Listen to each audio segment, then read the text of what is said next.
In an official blog post released earlier today, Blizzard announced that players looking to enjoy Overwatch 2 in any form will be required to register a phone number. That's right, the new requirement is part of what Blizzard is calling their Defense Matrix initiative, which altogether is an attempt to help reduce cheating, as well as toxic behavior and disruptive gameplay when Overwatch 2 launches as a free-to-play game on October 4th. According to Blizzard, there are 3 principles guiding the Defense Matrix initiative. The first is define, develop, and nurture programs that will ensure a positive experience for all players. The second is to ensure competitive integrity at every level of play by rapidly identifying and eliminating cheaters and disruptive players. Lastly, the third principle is to create a safer community both in and out of the game by embracing a firm stance against disruptive play and enabling players who are both positive and constructive to be the leading voices in the community. The official blog post then goes on to outline new requirements expected from players, as well as some pretty significant changes coming to the overall user experience in Overwatch 2. First up, as I mentioned at the top,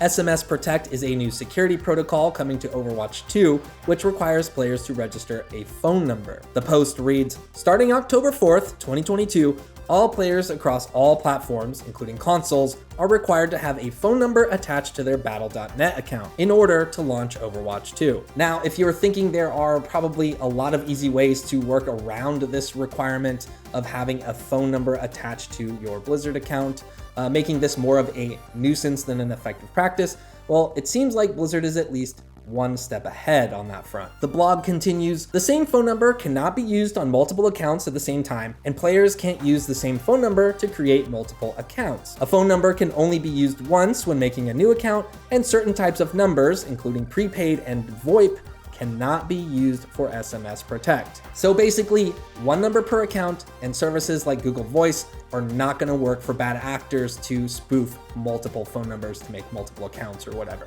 It's at least one extra barrier of protection there, I think. Blizzard added, even if you own a previous box version of the original Overwatch, you still need to activate SMS Protect to play Overwatch 2. So again, even if you have an account already, you have to do this in order to play Overwatch 2. What's wild here is this new system is also going to use machine learning and transcripts from in-game chat to help further crack down on bad actors. Here's how it'll work, according to Blizzard. Audio transcriptions allow us to collect a temporary voice chat recording of a reported player and automatically transcribe it through speech-to-text programs. The text file is then analyzed for disruptive behavior by our chat review tools. Once the audio recording has been transcribed to text, it's quickly deleted as the file's sole purpose is to identify potentially disruptive behavior. The text file is then deleted no later than 30 days after the audio transcription. Since there is a time limit on transcription logs, Blizzard says timely in-game reporting will still be crucial to detecting, catching, and preventing disruptive players. So those are probably the 2 biggest changes coming with this new Defense Matrix initiative, but there are also big changes coming to the first-time user experience as well. Basically, new players in Overwatch 2 will begin with access to a limited set of game modes, heroes, and some other restrictions to help onboard them more gradually. In short, all the characters and modes won't be unlocked until after about 100 matches, which sounds like a lot, but really it isn't too bad if you plan on sticking with the game anyway. As for competitive or ranked play, that won't be unlocked until after a player achieves 50 quick play wins. Endorsements are coming back, but there will only be a single category instead of 3,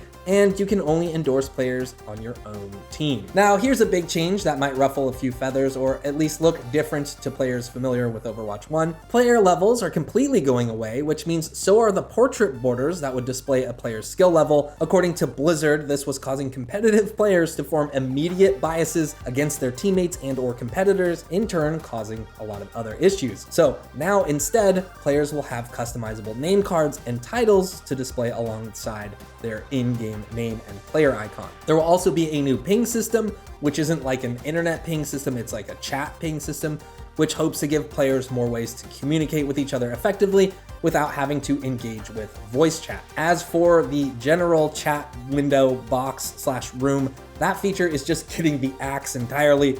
Blizzard's official statement here: general chat doesn't serve a productive purpose, and it could be removed without compromising the core mechanics of Overwatch 2. Looks like they'll be keeping other forms of text chat though, obviously, just not the general board. And that about covers it. I think if this initiative does well for Overwatch 2, which is gonna be free to play and going to see tons of players sign up for accounts when it launches in October, then we might see an initiative like this carry over to other Activision or Blizzard games. Cough, cough, Call of Duty obviously might be a good candidate for that, but it's easy to see how that phone number requirement might rub some players the wrong way. Obviously, if Blizzard is hacked or something, that information could be shared online or whatever. They could also use it for other nefarious purposes in theory. But yeah, seemingly that could rub people the wrong way. However, a lot of us use two-factor authentication in other parts of our lives. Obviously, Steam users are very well familiar with linking their phone to their Steam account with Steam Guard and all of that. So this might be more of an adjustment for console players than PC players. But let me know what you think in the comments. All right, thank you so much for watching. And for more video game news and updates, stay tuned right here to Inside Gaming.